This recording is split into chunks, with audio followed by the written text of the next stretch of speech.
அந்திமழை நேயர்களுக்கு வணக்கம். இன்றைய ஒரு நகைச்சுவை சிந்தனை. செய்வன செய்தல், தவிர்தன தவிர்த்தல். எதை செய்யணுமோ அதை செய்யணும், எதை செய்யக்கூடாதோ அதை செய்யக்கூடாது. செய்தக்க அல்ல செய்யக்கடும், செய்தக்க செய்யாமையானும் கெடும்.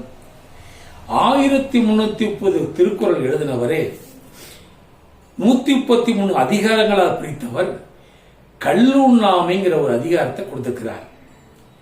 அவர் காலத்திலேயே மது இருந்திருக்குங்கிறதுக்கு ஒரு எடுத்துக்காட்டு. வீட்டை விட்டு வெளியில போறோம்னு வச்சுங்களேன், இன்னைக்கு பல பேர் சந்திக்கிற மாதிரி இருக்கு.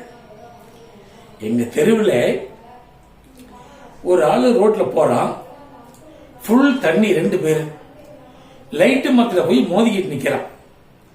ஏய் கதவு தரடிங்கிறான், வீடுன்னு நினைச்சுக்கிட்டு.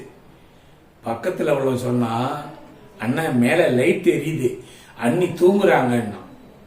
எப்படி இருக்காம பாருங்க, சிந்தை எப்படிலாம் இருக்காம பாருங்க. இது கூட பரவாயில்லைங்க. கரூருக்கு வேளம்மாள் ஹையர் செகண்டரி ஸ்கூலுக்கு பேசுறதுக்கு நான் புறப்படுறேன். பாயிண்ட் டு பாயிண்ட் பஸ்ல கும்பகோணம் பஸ் ஸ்டாண்ட்ல ஏறுறேன். போற வழியில ஒரு ஸ்பீடு பிரேக், அதுல ஒடியாந்து ஒரு ஆள் ஏறிட்டான். கண்ணு கரையர்னு பரட்ட தலை, கையில மிதமஞ்சின குடி, தள்ளாடுறானால முடியல, அப்படி நிக்கிற ஏறலாம் பாருங்க. கண்டக்டர் பார்த்து ஐயோ கீழே வந்து மேலே ஏறினால மேலே ஏறி வந்து அப்படி நின்னான். கண்டக்டர் என்ன ஊரு போறேன்னாரு. அவன்கிட்ட கண்டக்டர் தானே டிக்கெட் கப்பார்ல, என்ன ஊரு போறேன்னாரு. அதுக்கு இவன் சொல்றான், கண்டுபிடிப்பா போனா. கண்டுபிடிப்பா ஐயா, எனக்கு ஜோசியம் தெரியாதே, நீ மேலே ஏறி கீழே விழுந்துடாதேன்னு. அப்படி மேலே ஏறி வந்து உட்காரத்துக்கு இடம் பார்த்தாங்க. எல்லா இடமும் ஃபுல்லா இருக்கு. அன்னைக்கு நான் யாரு முகத்துல முடிச்சனோ தெரியல, என் பக்கத்துல ஒரே ஒரு சீட்டு காலியா இருக்கு. வந்து தள்ளாடிட்டு ஒரு இடி இடிச்சுட்டு உட்கார்ந்தான்னா நாத்தம் தாங்கல. சரி நம்ம எழுந்துச்சுன்னா முறைக்கிறான், அடிப்பான் போல இருக்கு. இது எதிரா வம்பா போயிட்டு எதிர்க்க முடியாது. அவன் பக்கத்துல உட்காந்துருக்காங்க, அப்படி கூணி குறுக்கி உட்கார்ந்துருந்தாங்க.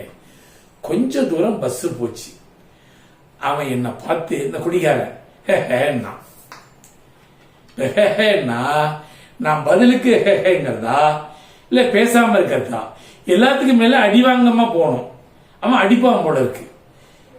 கடவுளை வேண்டிக்கிட்டு ஏன் வம்பா போய் பக்கத்துல உள்ள கேட்டா, சார் அவனே தண்ணி போட்டிருக்கான், அவனுக்கு போயிடுங்களேன் அப்படின்பாங்க. அதனால அவன் நான் பாருங்க, நானும் விட்டுணும்ல. கொஞ்ச தூரம் போச்சுங்க பஸ். அந்த ஆள் என்கிட்ட கேட்டான் பாருங்க. நான் நினைக்கிறேன், அவன் என்கிட்ட குடிக்கிறான், என்கிட்ட கேட்கிறான், தஞ்சாவூர் பெரிய கோயிலை தூக்கிட்டு போய் திருச்சியில வைக்கிறது, திருச்சியில உள்ள பெரிய மலைக்கோட்டையை தூக்கிட்டு வந்து தஞ்சாவூர்ல வைக்கலான்னு நினைக்கிறேன், நீ என்ன நினைக்கிறேங்கிறான். இப்ப நான் அடி வாங்குறது உறுதி. அவன் தெளிவாக இருக்கிறான், தஞ்சாவூர் பெரிய கோயிலை தூக்கிட்டு போய் திருச்சியில வைக்கிறது, திருச்சியில உள்ள மலைக்கோட்டை தூக்கிட்டு தஞ்சாவூர்ல வைக்கலான்னு நினைக்கிறேன், நீ என்ன நினைக்கிறேங்கிறான். நான் இப்ப வைக்கலான்னு சொல்றதா, வைக்க முடியாதுன்னு சொல்றதா, எல்லாத்துக்கும் மேல அவன்கிட்ட அடி வாங்காம இருக்கணும். அடி வாங்கறத ஊத்தி விட போல.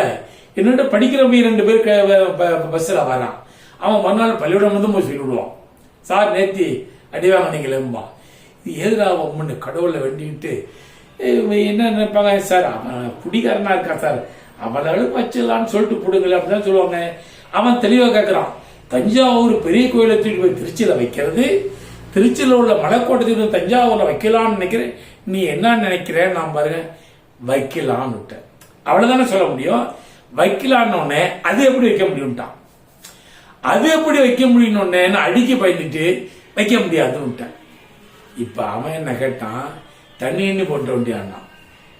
நான் முதல்ல வைக்கலாங்கிற, அப்புறம் வைக்க முடியாதுங்கிற, தண்ணி போட்டு வண்டியான்னா. அவன் கேட்டது கூட பரவாயில்லைங்க. பின் சீட்ல 2 பேர் உட்கார்ந்து பேசிக்கிறான். குடிகார போயிடுவான். காலையிலே தண்ணி போட்டு வந்து பஸ் என்ன அதம் பண்றானோ பாருங்கன்னா. அதுல இன்னொரு ஆள் சொல்றான், அந்த கருப்பு பரட்டத்துல கையிலே அவன் கூட கொஞ்சமா குடிச்சிருப்பான் போல் இருக்கு, இந்த வெள்ளை வெட்டி வேலை செட்டு எக்கச்சமா குடிச்சிருப்பான் போல் இருக்கு அப்படிங்கிறான். வீட்டை விட்டு வெளியில வந்தா திருப்பி வீட்டுக்கு போறது எவ்வளவு பயங்கிறது குடிகாரங்களுடைய மூலமா இந்த கருத்தை வலியுறுத்துறேன். நன்றி, வணக்கம். அடுத்த எபிசோட்ல பார்க்கலாம்.